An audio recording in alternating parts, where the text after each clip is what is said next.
The mountains of eastern Afghanistan waited in silence under the last stretch of night.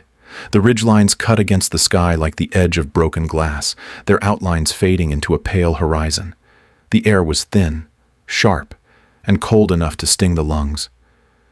A faint wind moved through the rocks, whispering across the slopes as if testing the stillness before dawn.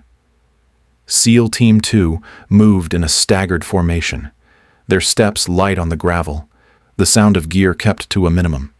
Each man knew his rhythm, flowing across the terrain with quiet purpose. In the middle of the formation, Staff Sergeant Emily Carter adjusted the strap of her ANPRC 117G radio, its antenna catching the dim reflection of the moonlight. She carried folded maps in a chest pouch and a small targeting device clipped to her vest. Every movement was efficient, practiced, and deliberate. Their objective was simple on paper: reach the ridge before sunrise, establish an observation post overlooking a compound believed to hold a Taliban commander, and pull out before daylight revealed them. It was the kind of mission that depended on silence and precision, where no one wanted to fire a single shot. Emily's role was to keep them connected to the sky, her voice the link between ground and air. As they climbed higher, the first hint of light touched the peaks. The silence grew heavier. Emily breathed steady and even, her focus tightening with every step, knowing they were already far from safety. Emily Carter had been with SEAL Team 2 long enough to know their rhythm. Months in the field had taught her when to speak, when to listen, and when silence carried more weight than any order. She was not one of them in the official sense. Her uniform carried the Air Force insignia, not the SEAL Trident, yet her presence had become part of their routine. Respect came slowly here, earned in the quiet consistency of competence, not in words or rank. Her job was different from theirs. While the SEALs carried rifles and moved like shadows through the dark, Emily carried connection. Her ANPRC 117G radio linked the ground to the sky, a lifeline that could bring close air support or extraction in minutes if handled correctly. Precision mattered more than muscle. One wrong digit in a coordinate could mean disaster. That knowledge kept her movements deliberate, her voice calm, her focus absolute. Lieutenant David Patterson, the officer in charge, led with measured confidence. He spoke little but made every instruction count. Petty Officer Mark Rodriguez, the team sniper, carried quiet intensity, while Specialist James Martinez, his spotter, had an instinct for danger that made him invaluable. Around them, Emily moved like part of the mechanism, steady and exact. In moments between radio checks, she noted frequencies, logged signal strength, and cross-verified coordinates. The others trusted her without question now, though she still felt slightly apart. It didn't bother her. She had nothing to prove, only a job to do perfectly when the time came. The morning settled over the ridge like a held breath. Emily Carter knelt beside her radio gear, headset snug against her ears, the soft hum of static pulsing between transmissions. She cycled through channels on her ANPRC 117G, confirming clarity across 3 networks. One linked to headquarters, one to air support, and one reserved for emergency extraction. Her voice was low and steady as she logged signal, strength, adjusted frequencies, and confirmed SATCOM link stability. Each movement followed a rhythm learned through repetition and reinforced by discipline. The wind carried thin strands of dust through the valley, and she noted the drift direction in her notebook, drawing small arrows beside the coordinates. Every detail mattered. She checked bearings, confirmed map grids, and updated their position on the ridge. To anyone watching, it looked routine. But Emily's calm came from structure. Precision kept chaos away. Around her, the team worked in silence. Rodriguez adjusted his optics while Martinez scanned the compound far below. Patterson remained at the center, eyes tracing the horizon. Then Martinez spoke softly, a warning wrapped in calm. movement below. Emily shifted her scope and followed his direction. Small figures advanced along the valley floor. They weren't wandering. They were aligning. Another group appeared from the east, then one more from the south. Emily began sketching in her notebook again, drawing lines that converged near their position. The pattern clicked in her mind. It was a pincer, slow and deliberate. She looked out across the valley, the air heavy with stillness. The mountain wind no longer felt neutral. It carried intent. She didn't say anything yet, only kept observing, marking angles and timing their pace. The math told her what instinct already knew. This wasn't reconnaissance anymore. The quiet was ending. Something was coming. The first shot cracked the air without warning. It cut through the silence like a whip, sending a sharp echo ricocheting through the mountain. Dust burst from the rock face inches from Rodriguez's shoulder as he dove behind cover.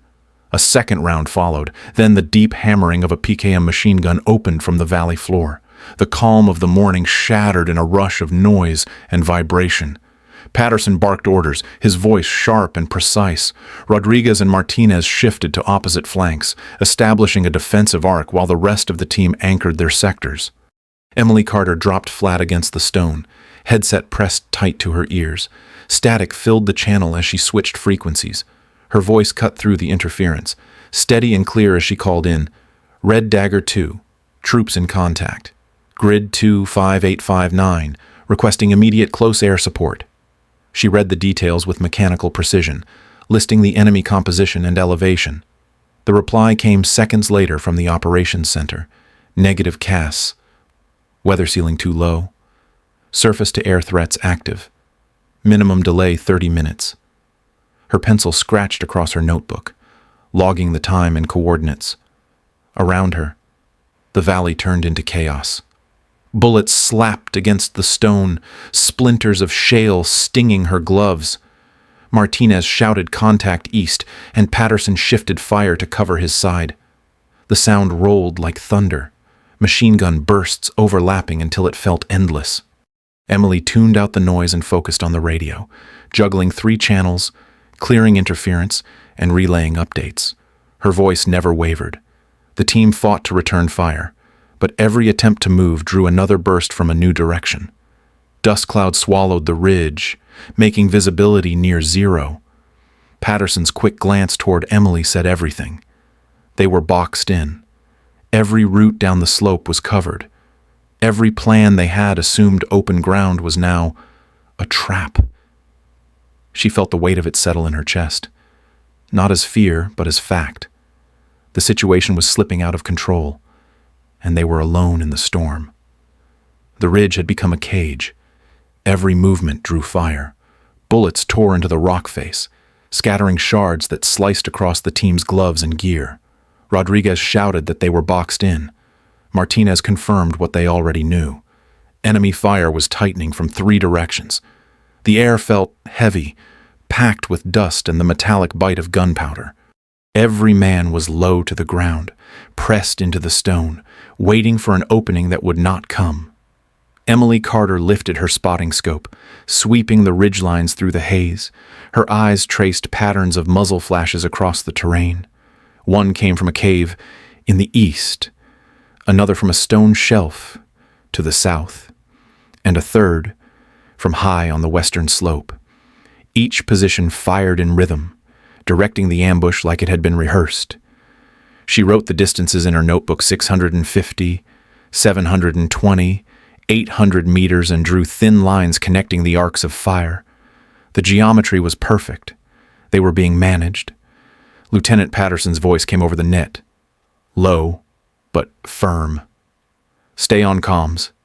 Carter, coordinate extraction." But Emily could already see it. Extraction was impossible as long as those snipers controlled the high ground. Her fingers brushed against the notebook. Then, toward the M24 rifle lying beside Rodriguez. Dust covered the stock. The chamber was still loaded. Her mind measured angles, wind drift, and time to impact. Patterson glanced over, reading her expression. He knew what she was thinking. She spoke evenly, her tone calm against the chaos. "If those nests stay up, we're done. I can take them." Patterson hesitated, the weight of command visible in his jaw. Protocol said no, but survival had no patience for rulebooks.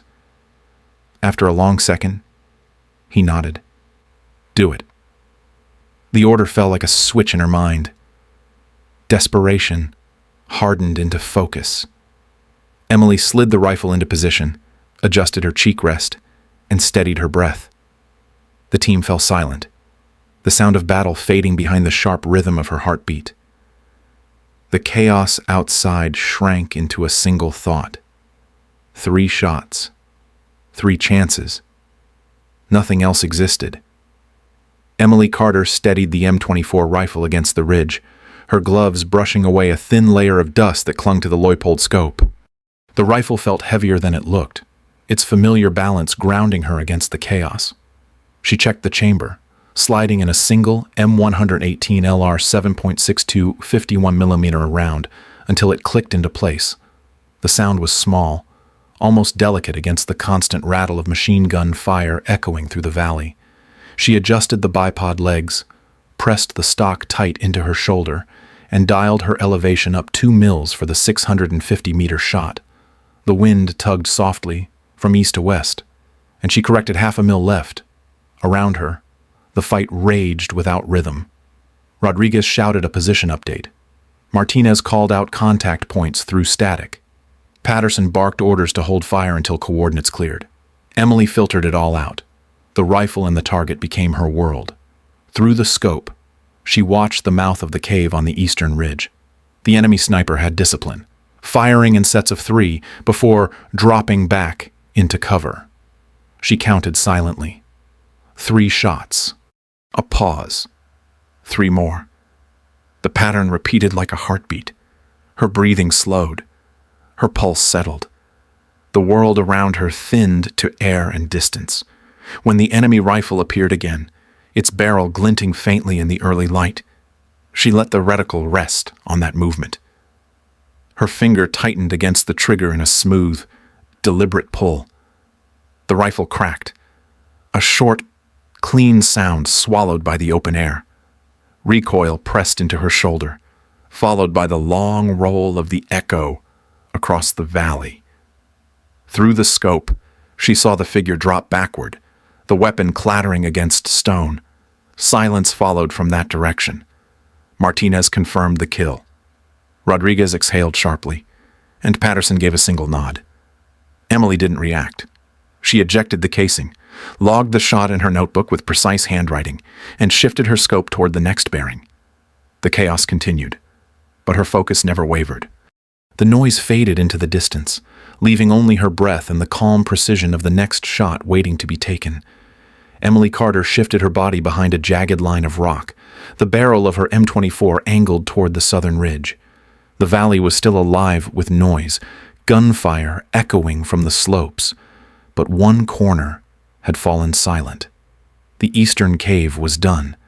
Now her attention locked on the next threat, a sniper working from the southern shelf roughly 720 meters away. Through her scope, she caught faint traces of heat distortion and drifting smoke. The shooter was careful, moving after every burst, firing in short, precise rhythm. She adjusted her bipod and flattened her body into the stone, blocking out the ringing gunfire. The range card in her notebook confirmed the distance. She dialed her elevation and windage, 1.2 mils right to counter a steady crosswind that tugged against the ridge. A hot gust swept through, carrying the dry smell of cordite. She waited. Her breathing slowed, matching the stillness between shots. Rodriguez fired toward the opposite flank, drawing more return fire. Dust splintered near Emily's position, tiny fragments cutting her sleeve. But she didn't move. The southern sniper fired again, aiming at Rodriguez's cover. The muzzle flash flickered, barely visible through the shimmer. Emily counted the seconds between bursts. Then she pressed the trigger.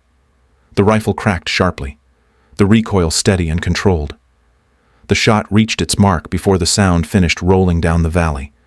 Through her scope, She saw the enemy sniper jerk back, the body slumping against the rock before sliding out of view. The southern line went quiet. For a moment, no one spoke. The air felt different, lighter somehow. Patterson's eyes met hers across the ridge, a brief acknowledgement before he turned back to direct fire on the remaining threat. Emily ejected the spent casing, slid in a new round, and wrote a simple note in her book. Target down, 720 meters. She took another steady breath, repositioned her rifle, and began scanning for the last nest on the western slope. The battle still roared around her, but inside her scope there was only silence, distance, and focus. Emily Carter adjusted her position again, crawling a few inches across the ridge until the western slope came into view. The air was hot, the kind that shimmered above the rocks, distorting the edges of the landscape. The enemy's last sniper was out there somewhere, the one controlling the ambush, the commander pulling every line of fire together. The range was close to 800 meters. It was at the very edge of what her M24 could do, but the math told her it was still possible. She took out her Kestrel wind meter, holding it just above the rock. The display flickered. 6 knots. Variable.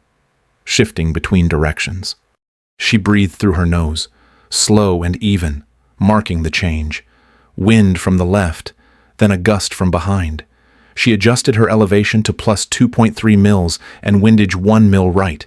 Around her, the world remained chaos. Patterson was shouting orders. Rodriguez fired short bursts to keep the flanks covered. Martinez called out bearings through the static. But to Emily, it all felt far away. Inside her scope, there was only the slope, layers of gray rock, and the faint blur of movement that didn't belong. She studied the pattern of light, the rhythm of the fight. Then it happened. Just a flicker, a reflection off a lens or the edge of metal. The commander was repositioning. Emily shifted her aim, centering the crosshairs just above the mark, compensating for drop and wind drift. Her cheek pressed into the stock, her body perfectly still, except for the slow expansion of her lungs. Time seemed to stretch, each heartbeat measured and separate. She exhaled halfway, held it, and pressed the trigger. The rifle kicked hard, the recoil driving into her shoulder. The round disappeared into the shimmer, and for an instant, nothing happened. Then, through the scope, she saw it. The target jolted, rifle falling from his grip, body collapsing sideways down the slope. The western ridge went silent. A beat later, the entire valley followed. No more bursts, no more echoes, only the wind remained, rolling gently over the mountains. Rodriguez lowered his weapon, his face pale behind the dust. Martinez whispered that it was clear. Patterson exhaled sharply, the weight of command easing from his voice as he ordered the team to move. Emily didn't celebrate. She eased the bolt back, cleared the chamber, and set the rifle down carefully beside her. The headset went back on. Her voice returned to its calm, precise cadence as she called in. Red Dagger 2. Overwatch. Clear. Team moving. Request extraction on standby. The sky above them was still gray and cold.